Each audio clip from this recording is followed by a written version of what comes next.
চলন ভাই চলন একদম 150 ভাই লই যান একদম 150। কিরে বস্তি, তুই ফুটপাতে কাপড় বিক্রি করস? ওর মতো বস্তি এর থেকে ভালো কি করবে? তুই না তো শাশুড়ির সাথে যুদ্ধ ঘোষণা করছো, বলো কবি। এইসব করেই পেটে ভাত জোটে না, আবার যুদ্ধ করবে, বড়লোক হবে। অফিসে চলো, আমার এই বস্তিটাকে দেখলে গা জ্বলে। চলো আমরা আজকে একসাথে রেস্টুরেন্টে বসে লাঞ্চ করব। ভাই গেঞ্জি কত? ভাই 150 কইরা গেঞ্জি। দেখি ভাই গেঞ্জিটা দেখি, নিচেরটা। দেখুন আমাদের কালেকশন গুলো আমরা পছন্দ হয় কি। এত সুন্দর ড্রেস কালেকশন আপনারা কোথায় থেকে করেন? এসব আমাদের মানিক ফ্যাশন হাউসের ডিজাইন করা। বাইরে আপনার প্রোডাক্টগুলো বিক্রি করবেন? জি অবশ্যই, ঢাকায় প্রায় 35টা শোরুমে আমাদের ডিজাইন করা প্রোডাক্ট গুলা যায়। আর আপনি বরং এই ঠিকানায় গিয়ে আমার ম্যানেজার সাথে কথা বলতে পারেন। আপনি এই ফ্যাশন হাউসের মালিক, আবার নিজেই বিক্রি করেন? জি, বিজনেসটাকে দাঁড় করাচ্ছি, দোয়া করবেন। আপনার কাছ থেকে অনেক কিছু শিখলাম, আজকে আমি আসি। অনু, রাজবের সাথে তো বিয়ে দিতে চাচ্ছি। আমার তো এখনো ডিভোর্সই হয়নি। তো ডিভোর্স দিচ্ছিস না কেন? দিব।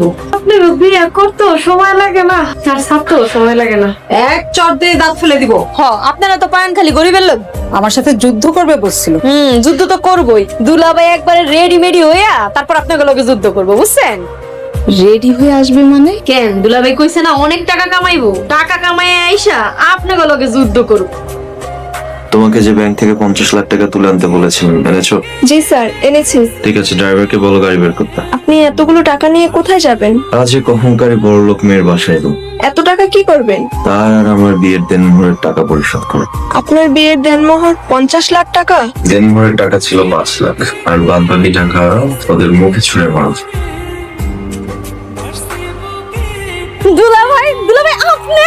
মীরাকে 3 লাখ টাকা দিয়ে দাও। দুলাভাই কিসের টাকা? তুমি যে আমাকে টাকা দিয়েছিলা ভুলে গেছো? আমি তো আপনার 2 লাখ টাকা দিছিলাম। বাকি 1 লাখ টাকা আমি তোমাকে খুশি হয়ে দিলাম, কারণ তোমার টাকায় ব্যবসা করে আজকে আমি কোটিপতি। তো বড় লোক হলো কেমনি? আল্লাহ দিলে কতক্ষণ লাগে?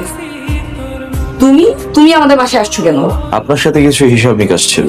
আমার সাথে তোমার কিসের হিসাব নিকাশ? আর তুমি আমার আম্মুকে ডাকছো কেন? হ্যাঁ, বস্তির ছেলে, তুই আমার বাসায় আসছিস কেন? কাকে বস্তির ছেলে বলছেন? উনি মানিক বাইং হাউস, মানিক ফ্যাশন হাউসের মালিক, মানিক চৌধুরী। ওনাদের বলতে দাও না, আজকে আমি কোটি কোটি টাকার মালিক। তাহলে কি তুমি এখানে টাকার গরম দেখাতে আসছো? টাকার গরম তো দেখিয়েছেন আপনারা। এখানে 50 লাখ টাকা আছে, আশা করি আপনার মেয়ের জীবন খুব ভালোভাবেই কাটবে। তোমার টাকা আমি নিব কেন? 5 লাখ টাকা হচ্ছে দেনমোহরে, আর বাকি 45 লাখ টাকা হচ্ছে আপনাকে বিয়ে করার খেসারত হিসেবে দিলাম।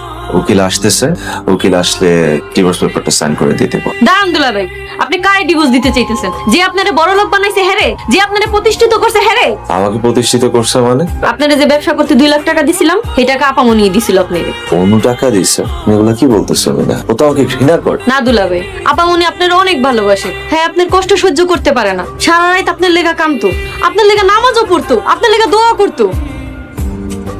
ও যেন প্রতিষ্ঠিত হতে পারে সেই তৌফিক দান করো আল্লাহ। আল্লাহ তুমি রহমত করো, আমার সব টাকা পয়সা নিয়ে ওর বিজনেসে বরকত বাড়িয়ে দাও আল্লাহ, ওকে বড়লোক বানিয়ে দাও, আমিন।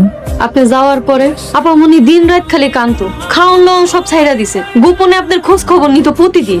দুলাভাই, আপামনি আপনার অনেক ভালোবাসে। অনু আমাকে এত ভালোবাসে, তাহলে আমার সংসার থেকে চলে এসেছিল কেন? আমি তোমাকে রোজ রোজ অপমান করতাম, তাই আমি চেয়েছিলাম তুমি যেন প্রতিষ্ঠিত হও, তোমাকে যেন আর কেউ অপমান করতে না পারে। আম্মু দেখো, তুমি যাকে রোজ রোজ অপমান করতা সে আজকে কোটি টাকার মালিক, তুমি আর তাকে বস্তির ছেলে বলে অপমান করতে পারবা না। জয় বাবাজি, আমার ভুল ভাঙছে, আমাকে তুমি মাফ করে দাও। থাকবে, এভাবে বললাম না। তবে একটা কথা, কাউকে কখনো ছোট করে দেবে